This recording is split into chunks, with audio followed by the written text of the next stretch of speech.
Berbicara tentang Bunda Maria, sebenarnya tak pernah habis kata-kata kita, ungkapan-ungkapan kita untuk mengatakan kehebatan dari Bunda Maria ini. Dalam Injil tadi, setelah Maria menerima kabar gembira dari malaikat Tuhan, lihat, inilah seorang pribadi yang sangat-sangat rendah hati. Ketika dia mendapatkan rahmat yang sangat besar, rahmat itu tidak dia simpan sendiri. Dia ingin membagikan rahmat itu kepada Elizabeth. Dan tidak hanya ingin membagikan, bahkan dia melayani Elizabeth sampai membantu persalinannya. Orang yang mengalami Allah, memang dia pertama-tama bergembira, tapi juga tergerak untuk melayani, membantu orang lain seperti yang dipraktikkan oleh Bunda Maria. Hal lain yang menjadi keunggulan dari Bunda Maria ialah soal ketangguhan di dalam mengatasi persoalan hidup. Lihat, Nazaret kampung Maria dan Yosef itu ada di Nazaret. Dan Elizabeth Zakaria itu ada di tanah Yehuda. Jarak dari Nazaret ke Yehuda itu kira-kira 120 kilometer. Dan Bunda Maria berjalan 2000 tahun yang lalu. Tidak tahun kemarin. Kalau tahun kemarin masih bisalah dengan Kijang Innova. Ini 2000 tahun yang lalu. Dan mereka keluarga yang sangat-sangat sederhana. Berarti tidak memakai pedati, tidak memakai kuda, tidak memakai keledai. Berjalan kaki. Mengapa Yosef tidak mendampingi Bunda Maria? Karena itu jalan yang sangat jauh, sangat riskan. Ini pun sudah penuh pertimbangan. Karena apa? Mereka keluarga yang sangat-sangat sederhana. Kalau sampai 3 bulan ikut Santo Yosef ke Yehuda, nanti tidak bekerja lagi Santo Yosef, dapur tidak berasap, mau makan apa mereka? Semua dipertimbangkan. Tetapi itulah Yosef, dia merelakan dan mempersilahkan Maria. Yosef ini mendukung, meneguhkan misi yang baik dari Maria. Inilah Yosef ini contoh suami yang baik.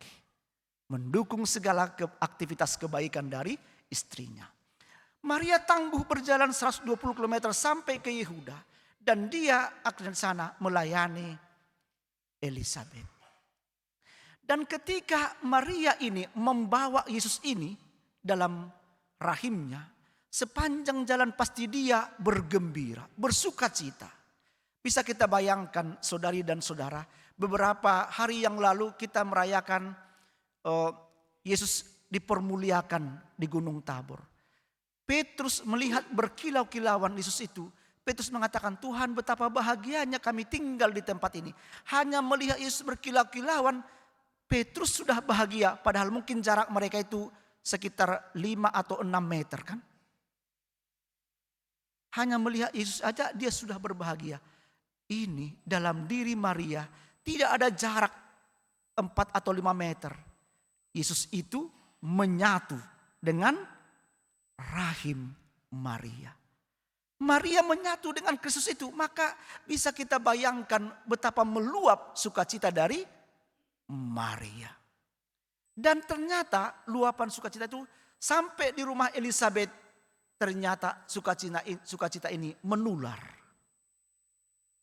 Elizabeth pun bersukaria, bahkan rahimnya melonjak kegirangan. Bayangkan rahim pun bisa melonjak kegirangan. Memang Kristus ini membawa sukacita kepada siapapun.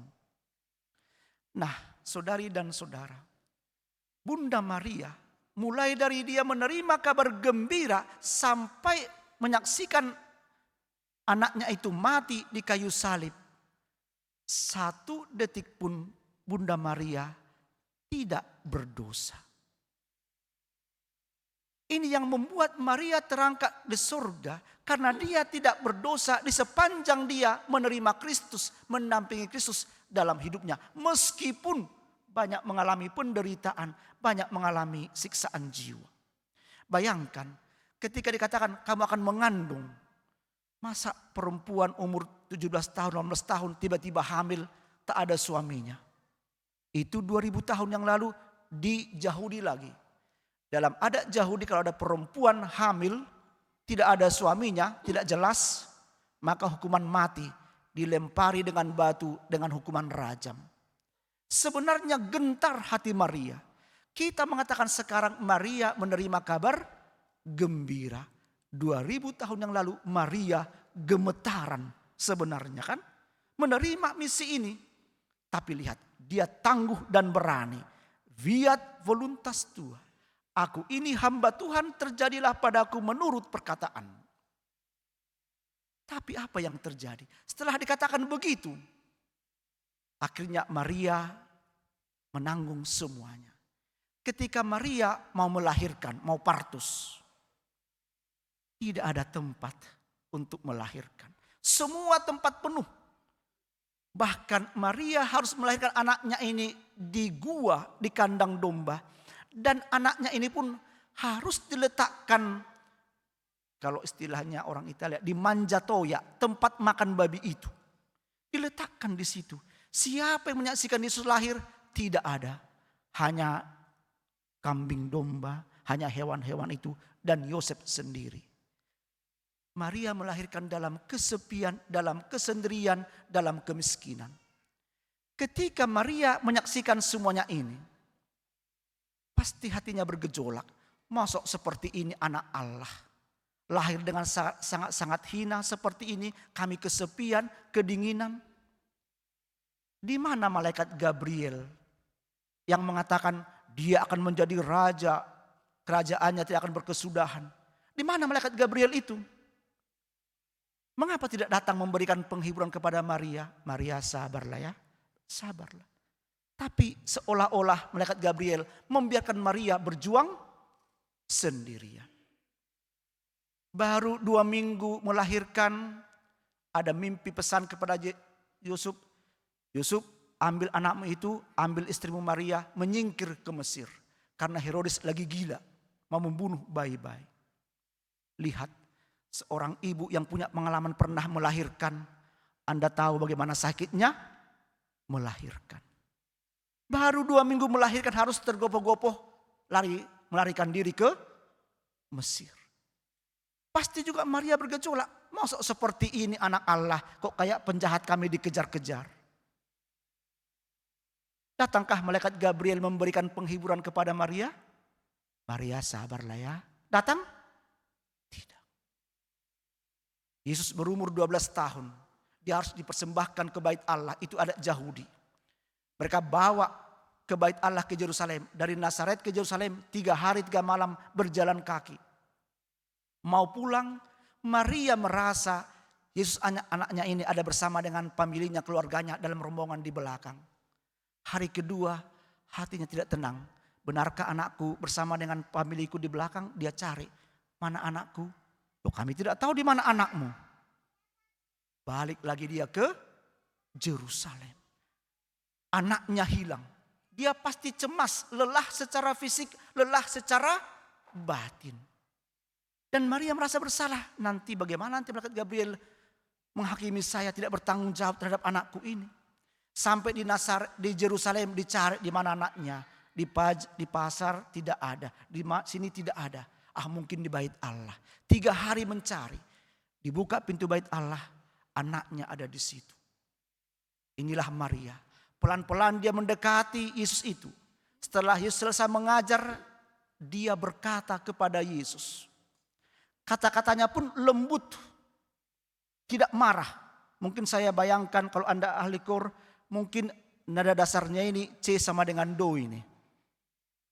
Kan? Nah, mengapa engkau berbuat seperti itu? Kami lelah mencari.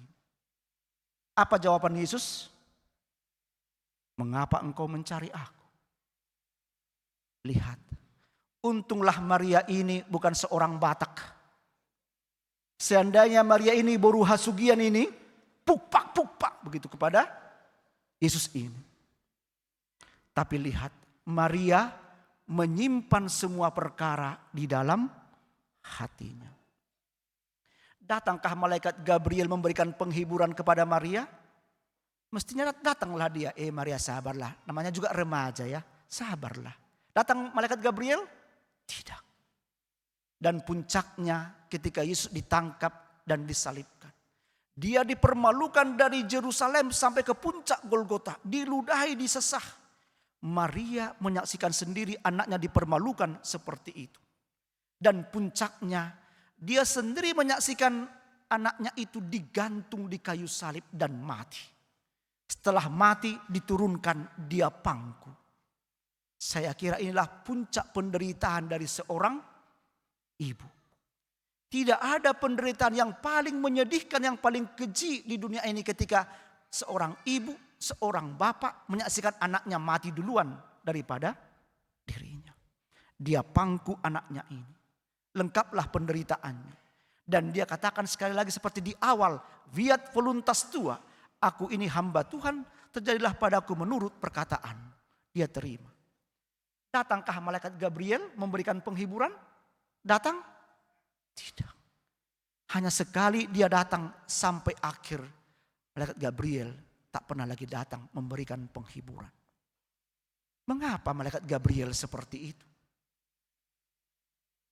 Nah, saya kira juga malaikat Gabriel dari surga pinginnya datang, menolong, memberi penghiburan. Tapi Tuhan Allah menarik dia, tidak usah. Aku tahu kok kualitas dia, Maria itu. Sekali dia katakan ya di awal, iya sampai mati. Maka saudari dan saudaraku, mari belajar dari Maria. Kita orang-orang Katolik yang punya integritas, punya iman yang mantap dan mendalam. Sekali kita katakan iya kepada Tuhan, iya sampai mati. Meskipun banyak tantangan dan cobaan. Anda pun, sekali Anda katakan iya kepada pasanganmu, iya sampai mati. Meskipun banyak tantangan, banyak goncangan. Sekali Anda katakan cinta kepada anak-anakmu, cintailah sampai sekuat tenaga. Itulah kita memberikan bukti bahwa kita orang Katolik yang sejati belajar dari Bunda Maria, tangguh dalam setiap apapun pengalaman hidup kita. Amin.